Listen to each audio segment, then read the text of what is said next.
Hey everybody, welcome to OpenProfit lesson number 3. I promised I was going to tell you about the 7 things that big money loves, the 7 things that big profit loves. Now, before you ever get to the point where you are going to start making the next level of profit, next level of money, and whatever type of profit that is for your business, for your enterprise, there are 7 things that you must take cognizance of. You must pay attention to these 7 things, and they are characters that you need to build. They are habits, they are ways, they are patterns that you need to form and establish, and you can begin right now. The first of the 7 is a sewing hand. Now, the idea, the attitude that a lot of entrepreneurs have to profit is not the idea of a sower. They have the idea of an eater. So people go into business because they want to make money. That's an eater perspective. And money doesn't come to eaters. I can tell you that for free. I've had the experience. I've grown out of that class. So you have to have a sewing hand. You must be willing to invest. You must be willing to sow. You must be willing to sow. I don't know how many times I have to say that for you to get it, but this is really, really important. A sewing hand is the number 1 thing that big profit loves. Look at all those big people that you admire, successful business people, entrepreneurs par excellence, extraordinaire all over the world. They are men and women who know how to sew.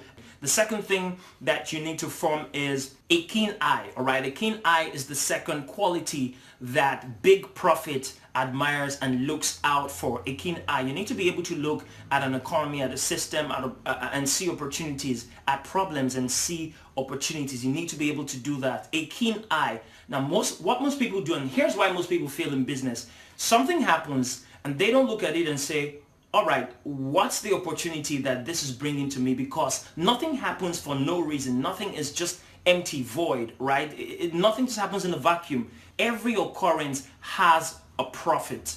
Number 3, a wise mind. You need to have a wise mind. Don't rush into things, but at the same time, don't be too slow about things. You need to be able to assess things and look at them objectively. Now, a wise mind doesn't get emotional about things. Let's say that you probably have 30,000 or whatever currency denomination in your country that is. You have 30,000, and you know that that can't really do a lot for you. A sowing mentality immediately begins to look at where you can put that money to generate profit, to multiply it. The eater perspective says, oh, that's all I have. Let's just chop it, and tomorrow chop it and we die, or tomorrow if daybreak we'll figure out. We'll just figure it out. Nothing gets figured out. Nothing gets figured out that way. All right, so the 4th thing that you need to pay cognizance to is a big heart. Now, I know a lot of people that do not have a big heart. They're trying to get into business. Entrepreneurship is not about you and how much money you make. It's about people, it's about influence, it's about impact, it's about authority, and it's about changing lives. You cannot come in with the mentality of a thief and a robber, all right? You have to have a big heart. You will only be able to make big profit when you can see the solutions to big problems, either in size or in quality. Next step is a future thinker. Now, big profit is hidden in the opportunities of the future. A lot of people don't get this. If you're stuck in your past, the way they've been doing things in your country, the way you've been running business before, you are going to miss out on big profit. Because guess what? The guys who are future thinkers, as soon as it opens up, they're already wired to see. They've been waiting for it, and they'll rush in. You're going to be the last person coming in. And guess what?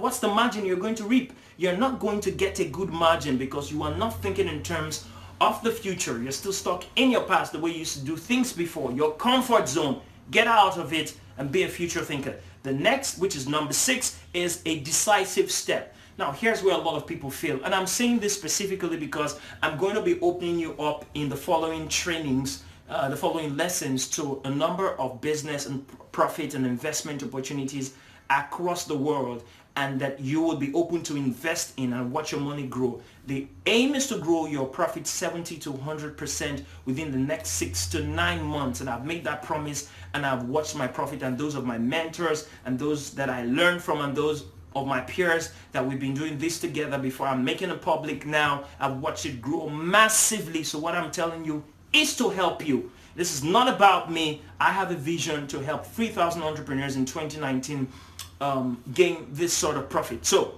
and this is why I'm telling you that a decisive step is paramount. I need to say that with all the emphasis in the world.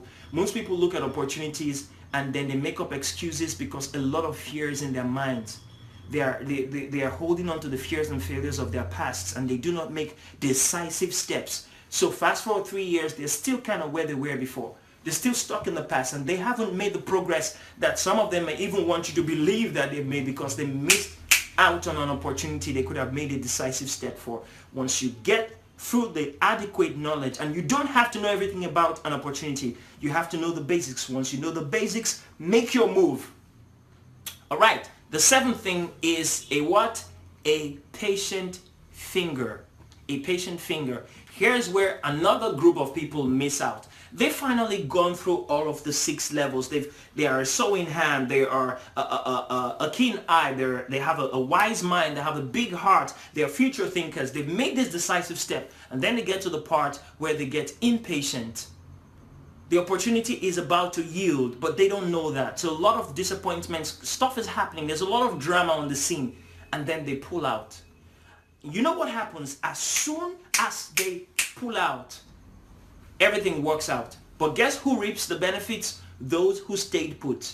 They were sure that this was going to work. They have done their homework. They've done all the analysis. They put the faith to work.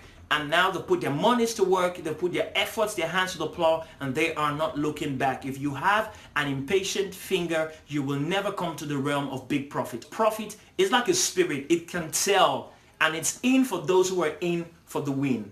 So here's the 7 things again that big profit loves. A sowing hand, a keen eye, a wise mind, a big heart, a future thinker, a decisive step, and number 7, a patient finger. See you in the next lesson.